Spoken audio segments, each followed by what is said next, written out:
বৈশাখী মেলা হচ্ছে, আমরা বৈশাখী মেলায় বাচ্চাদেরকে নিয়ে গেলাম।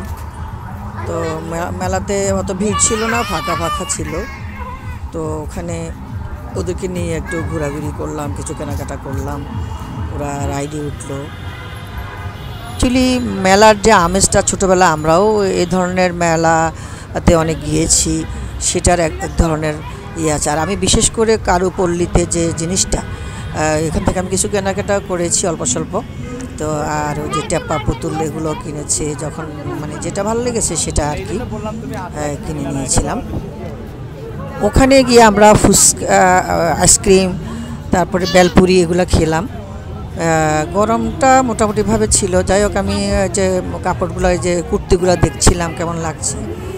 আর এখানে বিভিন্ন ধরনের কাঁসার, পিতলের জিনিসপত্র ছিল, এগুলোও দেখলাম। এরই ফাঁকে ওই যে হাতের মধ্যে, মুখের মধ্যে নববর্ষ লিখে দিচ্ছে একটা লোক। তো যখন যে যাকে যা খুশি করে তাকে দেয়, ছেলেটাকে দিয়েছে। তো আমিও খুশি করে যা পারছি দিয়েছি, তো কিছু বলে নাই।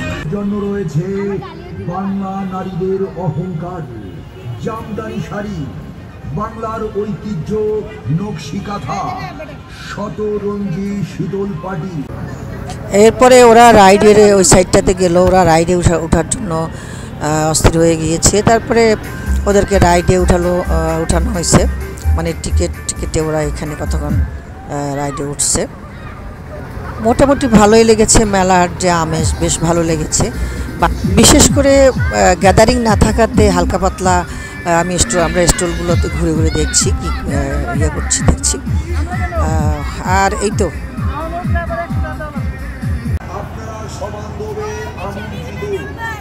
মেলার সময় সকাল 10টা থেকে রাত 8টা পর্যন্ত।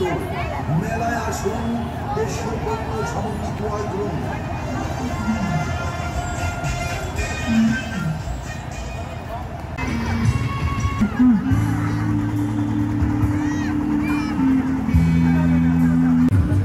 এদিকে আমরা কারু পণ্য বিভিন্ন স্টলগুলো দেখছি, আর যে পিতলের কাঁসার ছোট ছোট শো পিসগুলো আমরা দেখতে পাচ্ছি, দেখেছি, কিন্তু অনেক দামও ছিল এগুলো। আর এদিকে টেপা পুতুল সহ কিছু জিনিস ছিল, এগুলো মোটামুটি কয়েকটা এরা কিনেছে প্রীতি।